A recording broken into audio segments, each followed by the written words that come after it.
देशभर गणेश उत्सवानिमित्तानं उत्साहाचं वातावरण सध्या पाहायला मिळतं आहे। मी सध्या मुंबई सेंट्रल परिसरामध्ये आहे। मुंबई सेंट्रल परिसरामध्ये ताडदेवचा राजा सार्वजनिक गणेश उत्सव मंडळाच्या मंडपामध्ये मी सध्या आहे। आपण पाहतोय बाप्पाची सुबक सुंदर अशी मूर्ती ही सध्या पाहायला मिळते। तसेच यंदा ताडदेवचा राजा हा शीश महालामध्ये या ठिकाणी विराजमान झालेला आहे। पाहतोय आपण कशा प्रकारे सुंदर असं डेकोरेशन या ठिकाणी करण्यात आलेलं आहे। या मागचा नक्की काय उद्देश आहे, कशा प्रकारे गेले काही महिने ही तयारी सुरू होती, या संदर्भात आपण अध्यक्षांशी संवाद साधणार आहोत। काय सांगाल, यंदाची तुमच्या मंडळाचं काय वैशिष्ट्य आहे? यंदाचं आमचं गणरायाचं वैशिष्ट्य आहे की आमचा गणाधिपती आहे तो श्रीकृष्णांच्या रूपात विराजमान आहे। द्वारकाधीश त्यांचा अवतार आहे आणि द्वारकेतला हा शीशमहल आहे आणि यक्षिणी साक्षात परी त्यांच्या सेवेकरता दरबारात अवतरलेले आहेत।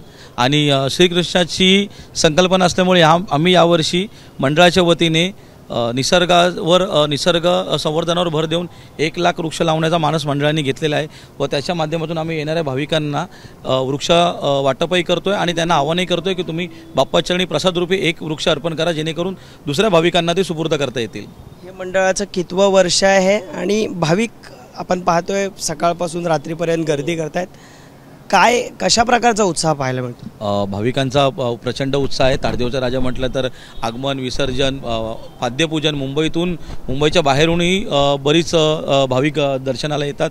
आजच सकाळी कोल्हापूर आणि गुजरातवरचे भाविक बरेच आले होते दर्शनाकरता आणि ते मंडळात जी मूर्ती आम्ही यावर्षी बसवतो तीच पुढच्या वर्षी त्यांच्या मंडळात ती स्थापन करतात, असं त्यांचा तो संकल्प आहे।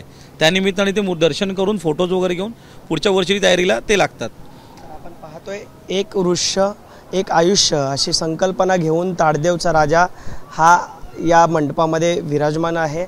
आपण पाहतोय शीश महालामध्ये महाराज म्हणजे ताडदेवचा राजा हा विराजमान झाला आहे। अनेक भक्त हे बाप्पाचं सकाळपासून रात्रीपर्यंत येऊन दर्शन घेत आहेत। कॅमेरामन मनोज जयस्वालसह मी अल्पेश करकरे, एबीपी माझा, मुंबई। एबीपी माझा, उघडा डोळे बघा नीट।